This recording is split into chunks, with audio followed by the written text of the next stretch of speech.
Well, howdy friends. Today I wanted to show you my custom Lightyear XL-15 that I have made up for G.I. Joe classifieds for my Cobra armies. As you can see, I have painted the original Buzz Lightyear XL-15 all black. I had to disassemble this to do this the way I wanted to do it. So I took it all apart, and then I scraped off the outer layer of the plastic. There's some kind of a sealant on them after they're injection molded.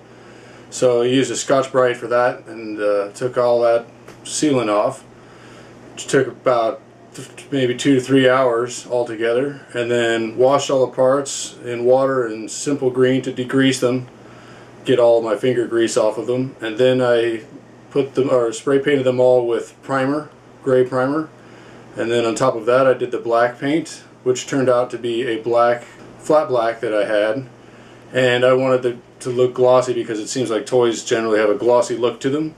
So I went ahead and added a clear coat gloss to them. So that's what we got here, and then we put the Cobra stickers on at the end. See the red stickers on the wings and on the front here. Also on the bottom I've got some of them. See, under this wheel we've got one and two on the wings.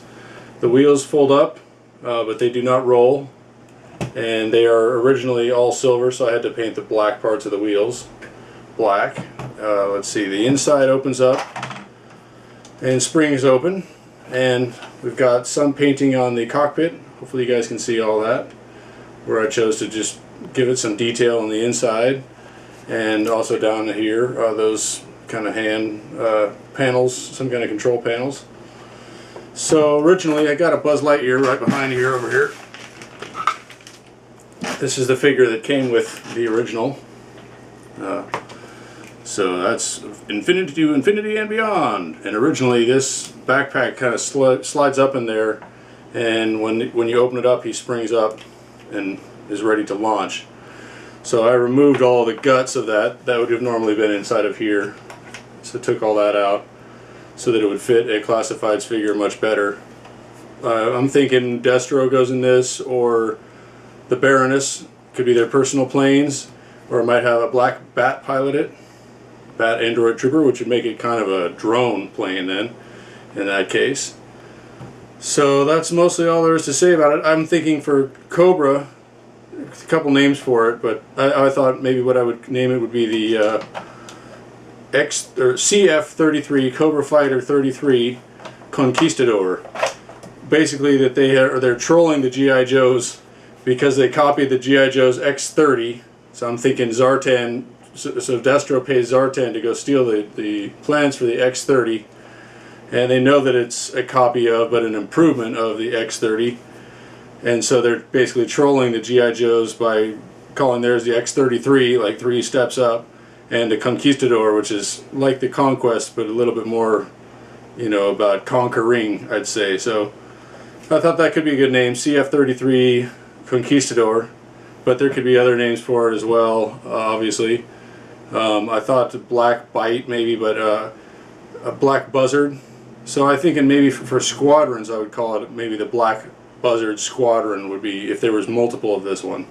Although maybe in my storyline there's just one because it's super expensive to make, and maybe it would be, well, we'll see if I ever make a story with it. Let's see what else. Takes a lot of time. Took a lot of time to do this. Like I said, all of the painting and the stripping of the paint and or the plastic liner before painting, and disassembly and reassembly. So I'd say all in all I probably had at least 20 hours into this, which would make it easily, you know, if I was going to sell it to someone, which I wouldn't because of the cost. I wouldn't feel right charging someone minimum $350 for it probably, which is silly considering that the original plane is $45 and you can get it on sale for sometimes half of that. So I'd feel, you know, kind of, I just wouldn't feel right charging someone $300 of just for my labor and for the paint and for the other stuff that I, you know, the stickers. There are other costs. The paint is somewhat substantial these days, but mostly it would just be my labor, and it's just so much time. Oh yeah, taping up areas too. Had to tape these off, and that took a lot of time, and the landing gear, which are silver, had to kind of cover those all with tape, and you know, there's no easy way to just put one piece of tape over. You have to cut tape into lots of pieces in order to get it to cover these strange shapes. So the masking of everything takes a lot of time as well. So that's pretty much it. Hopefully I can give you guys some better shots of it where you can really see the details of it. I don't know how well this is coming out with my fairly poor lighting and poor camera, but this was inspired. I saw another person's video who had done this way back over a year ago and also made theirs red. Now they were able to, well, they also made the intakes red here and the missile launcher buttons red, which was pretty cool looking. And the really cool thing is they were able to retint their canopy screen to red. Now I tried to figure out how to do that and use some system with Mod Podge and food coloring dye, and I did make something. I can kind of show you. I've scraped it off now, but this I originally coated with a yellow. You can kind of see a little bit of the yellow on the sides, but it was more on the bottom. And then I added red, and it did turn it from yellow to red by doing a second layer in red, but it's just not as clear and transparent as I would have liked it to be. It's a little, and it's not as completely even as I'd like it to be.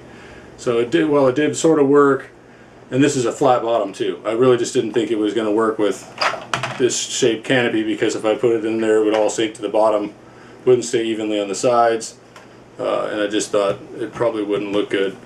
So I'm guessing that person, when they made their canopy red colored, that they used an airbrush and some kind of transparent red paint and put it on very light on the inside. So that would be cool, but I didn't manage it, and I won't be able to take it apart again, I don't think. Getting the canopy out is one of the hardest parts, and one of the other hardest parts is getting these engine blocks apart. Those actually there's parts inside them that you have to break because they're glued together. Oops, I have to close this.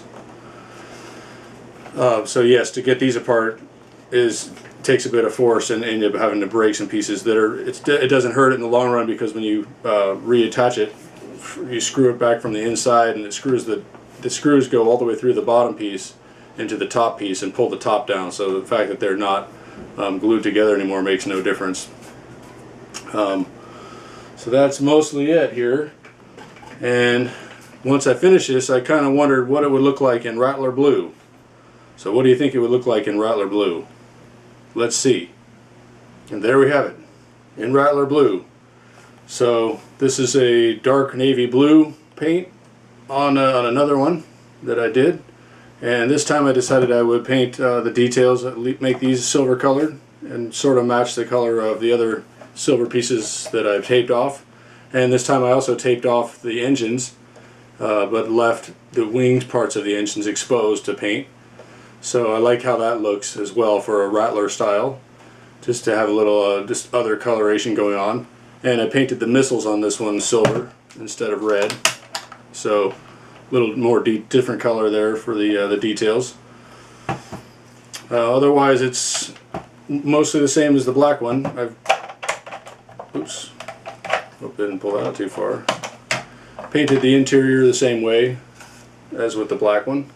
So the details on the cockpit, what do you call it, whatever you call it, the cockpit navigation controls and everything, that all looks the same color. So some detail in there, silver, orange, blue, red, and that's about it. So this would be more piloted by a regular Cobra trooper, or this could be Cobra Commander's plane all by himself. Could be his special plane. Or I also have the Crimson Bat that I thought could pilot it, since the Crimson Bat looks a bit like Wild Weasel, the pilot from the Rattler. So here we go. That's this one again. Go ahead and close it on up. Slide that in to hold it. So yeah, when I trimmed the block that makes Buzz Lightyear pop out, I trimmed it a certain way, but still have to leave it in there because that mechanism holds these down. Without that, they would just stay open all the time. So that mechanism does have to be put back in after trimming it up. So anyway, there it is in Rattler Blue. Decals in pretty much the same place. Again, I'm not sure how the color's coming out. If you can really see how blue it is. It looks very dark in my apartment for some reason, even though all the lights are on as best as usual. I guess it's just because these are dark lanes. So here we go, see them side by side. We've got the black and the blue, like that.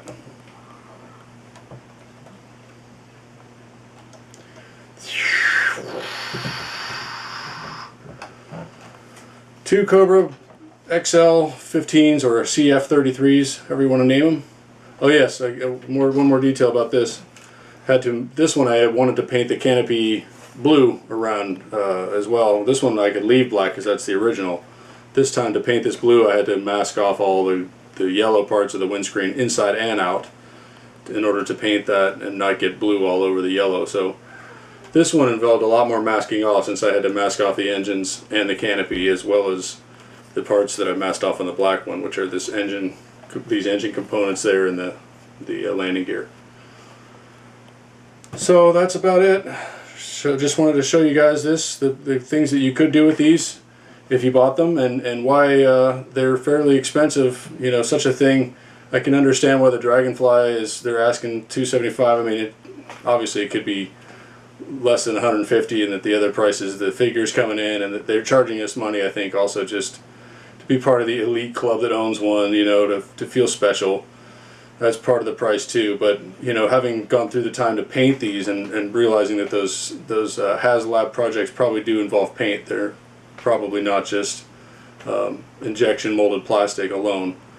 So the painting does take a lot of time and effort to put into them. Even I'm sure in a factory it's much easier. Like they don't have to wait for humidity to be right outdoors like I did, and things like that. They probably have controlled rooms and they have multiple steps to the process. But anyway, I understand a little bit more of the justification for the price, having done this myself and realized how much labor is involved once you get into really painting something up.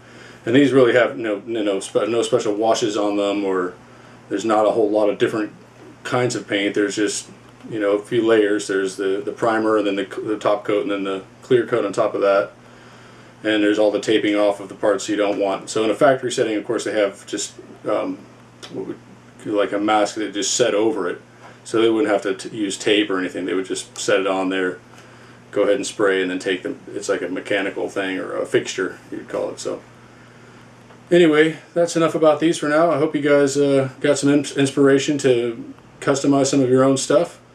It's always a possibility to get out there and make your own things, and it does bring a certain joy to do it. At least it does for me. I feel like I've made something and created something that's personal, and so I'll have to find a place to hang these. And oh yeah, one more last thought here.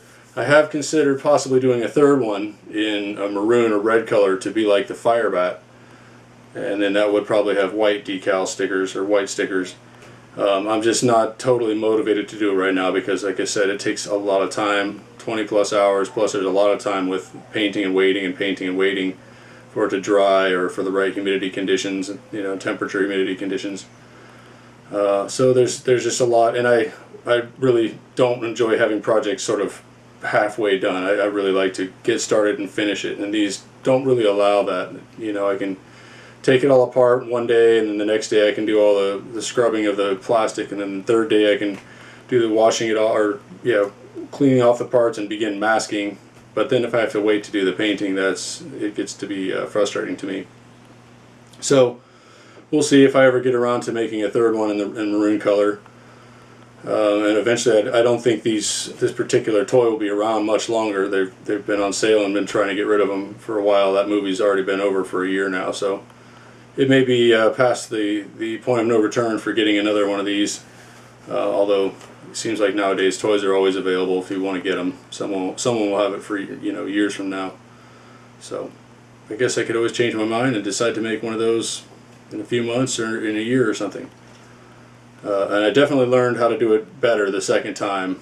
It just was easier to put back together, and I got it so that this one of the red missiles won't fire because I didn't put the spring in correctly. It had to be put in just right, and I didn't realize that when I did it, and so it doesn't fire. And I actually had to trim the end of the missile to make it even fit inside.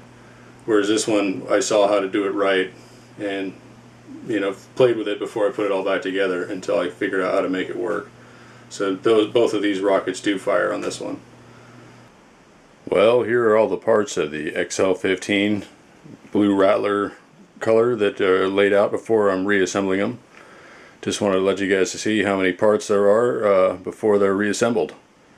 It's quite a complex vehicle to put together and take apart, and that is what makes me hesitate to consider making a third of these.